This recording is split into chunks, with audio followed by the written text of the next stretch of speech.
Good evening, rather, good middle of the night, hopefully not too close to morning, and welcome to the first episode of I Could a Tale Unfold, in which I shall be, for the most part, dramatically unfolding tales. I had originally intended to prepare the scene from which that line comes for the first episode, namely Hamlet's encounter with his father's ghost on the parapets at Elsinore. But that is actually a bit ambitious for convincing characterization, and I do want to give it more preparation. But I will definitely have it ready by Halloween, if not sooner. I think that you will agree that this, what I will give you right now, is a bit more seasonally appropriate, especially considering the temperature. So I will give you Act 2, Scene 1 from Midsummer Night's Dream, involving 4 fairies, 2 mortals, and a minimum of stage directions to not be too distracting, but should set the scene to begin. We're in the middle of the forest. Enter a fairy at one door, and Robin Goodfellow, Puck, at another. How now, spirit, whither wander you? Over hill, over dale, through bush, through briar, over park, over pale, through flood, through fire. I do wander everywhere, swifter than the moon's sphere, and I serve the fairy queen, to dew her orbs upon the green. The cowslips tall her pensioners be, in their gold coats spots you see. Those be rubies, fairy favours, in those freckles live their savours. I must seek some dewdrops here, and hang a pearl in every cowslip's ear. Farewell, thou lob of spirits, I'll be gone. Our queen and all her elves come here anon. The king doth keep his revels here tonight. Take heed the queen come not within his sight. For Oberon is passing fell and wrath, because that she as her attendant hath a lovely boy stolen from an Indian king. She never had so sweet a changeling. And jealous Oberon would have the child, knight of his train, to trace the forests wild. But she, perforce, withholds the loved boy, crowns him with flowers, and makes him all her joy. And now they never meet in grove or green, by fountain clear or spangled starlight sheen, but they do square, that all their elves for fear creep into acorn cups and hide them there. Either I mistake your shape in making quite, or else you are that shrewd and knavish sprite, called Robin Goodfellow. Are not you he that frights the maidens of the villagery, skim milk, and sometime labour in the quern, and bootless make the breathless housewife churn, and sometime make the drink to bear no balm, mislead night wanderers, laughing at their harm? Those that hobgoblin call you, and sweet Puck, you do their work, and they shall have good luck. Are not you he? Thou speak'st aright. I am that merry wanderer of the night. I jest to Oberon and make him smile, when I a fat and bean-fed horse beguile, neighing in likeness of a filly foal, and sometime lurk I in a gossip's bowl, in very likeness of a roasted crab, and when she drinks, against her lips I bob, and on her withered dewlap pour the ale. The wisest aunt, telling the saddest tale, sometime for 3-foot stool mistaketh me. Then slip I from her bum, and down topples she. Then Taylor cries, and falls into a cough, and then the whole choir hold their hips and laugh, and waxen in their mirth, and neeze and swear a merrier hour was never wasted there. But room, fairy, here comes Oberon, and here my mistress, would that he were gone.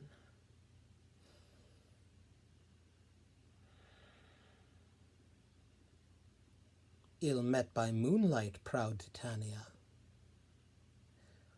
What, jealous Oberon? Fairies, skip hence. I have forsworn his bed and company.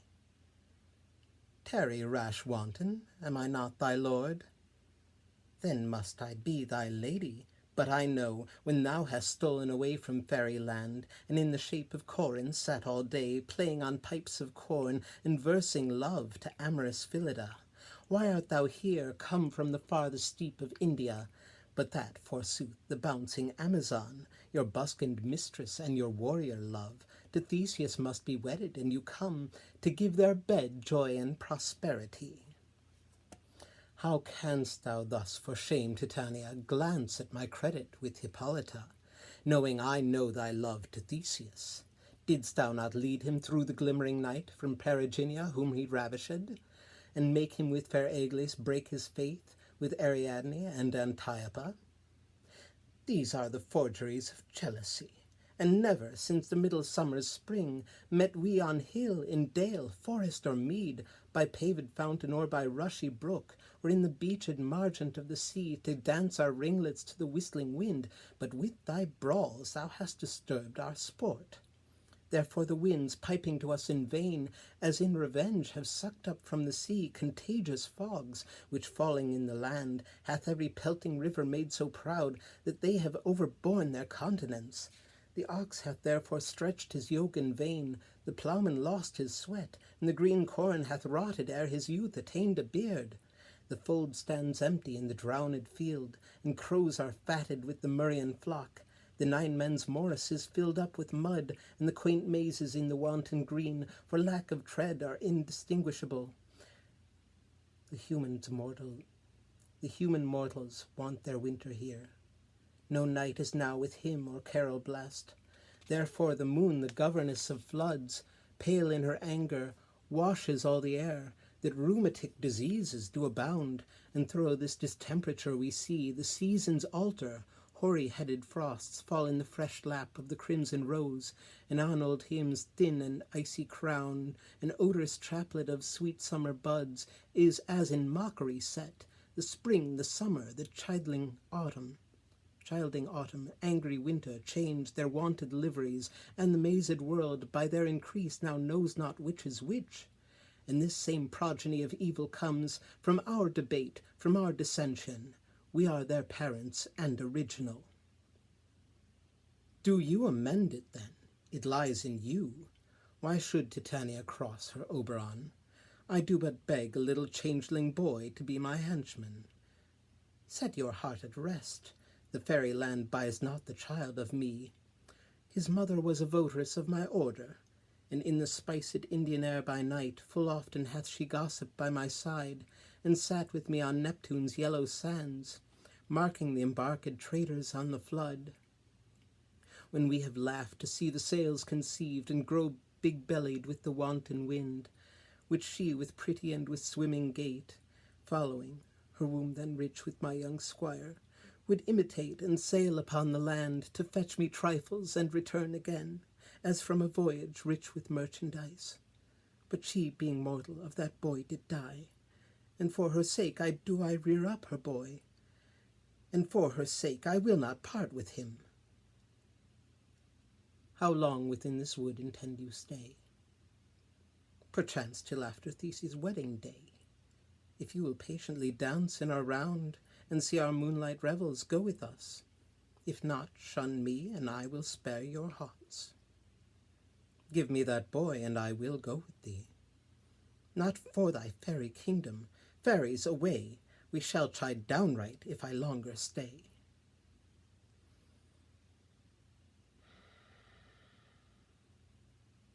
Well, go thy way. Thou shalt not from this grove till I torment thee for this injury.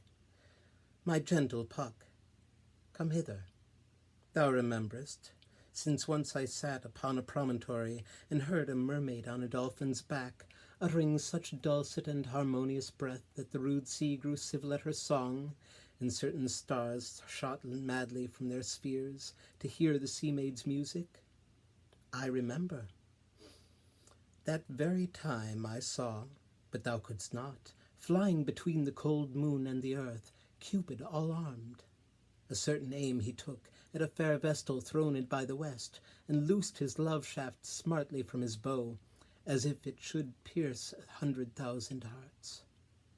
But I might see young Cupid's fiery shaft quenched in the chaste beams of the watery moon, and the imperial votaress passed on in maiden meditation fancy free. Yet marked I where the bolt of Cupid fell, It fell upon a little western flower, before milk white, now purple with love's wound, and maidens call it love in idleness. Fetch me that flower, the herb I showed thee once. The juice of it on sleeping eyelids laid will make or man or woman madly dote upon the next live creature that it sees. Fetch me this herb, and be thou here again, ere the Leviathan can swim a league. I'll put a girdle about the earth in 40 minutes.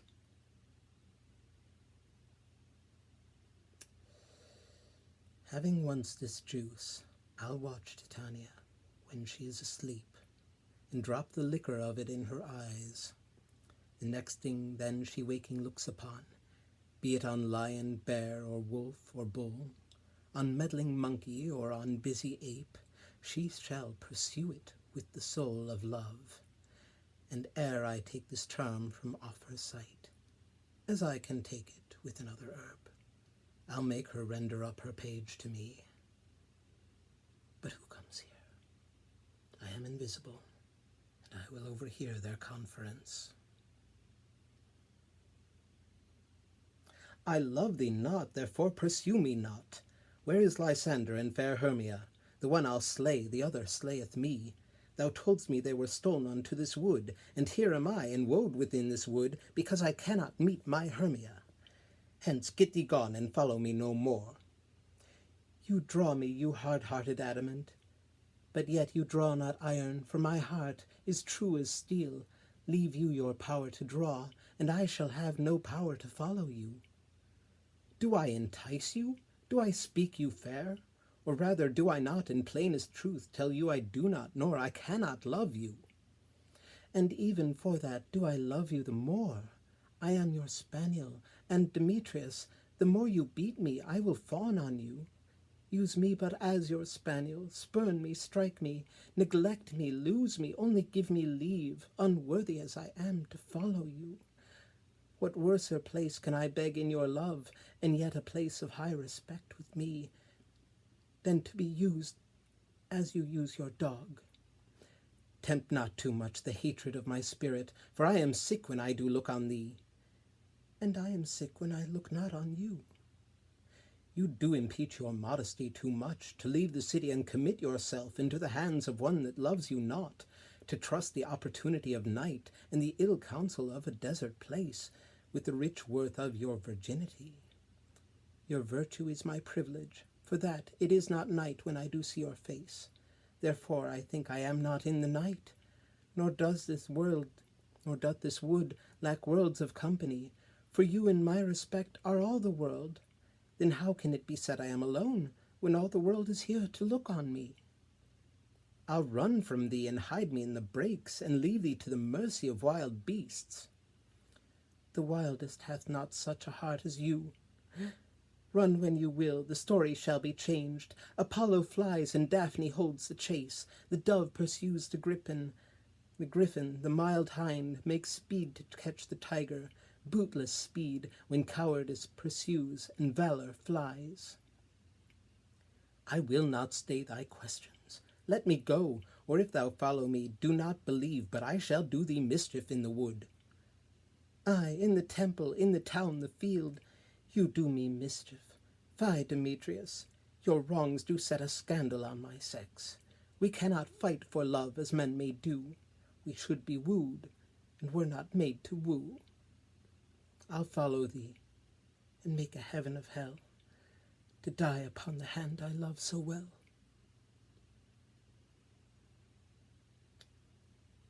Fare thee well, nymph. Ere he do leave this grove, thou shalt fly him, and he shall seek thy love. Hast thou the flower there? Welcome, wanderer. Ay, there it is. I pray thee give it me. I know a bank where the wild thyme blows, where oxlips and the nodding violet grows, quite over-canopied with luscious woodbine, with sweet musk. Give me a second. I know a bank where the wild thyme blows, where oxlips and the nodding violet grows, quite over-canopied with luscious woodbine, with sweet musk roses and with eglantine. There sleeps Titania sometime of the night, lulled in these flowers with dances and delight. And there the snake throws her enamelled skin, weed wide enough to wrap a fairy in. And with the juice of this I'll streak her eyes, and make her full of hateful fantasies. Take thou some of it, and seek through this grove. A sweet Athenian lady is in love with a disdainful youth. Anoint his eyes, but do it when the next thing he espies may be the lady. Thou shalt know the man by the Athenian garments he hath on. Effect it with some care, that he may prove more fond on her than she upon her love. And look thou meet me ere the first cock crow. Fear not, my lord, your servant shall do so.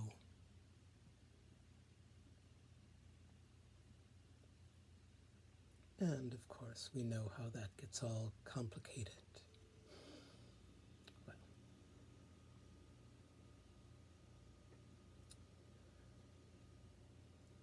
I hope you enjoyed it. Feedback is always welcome.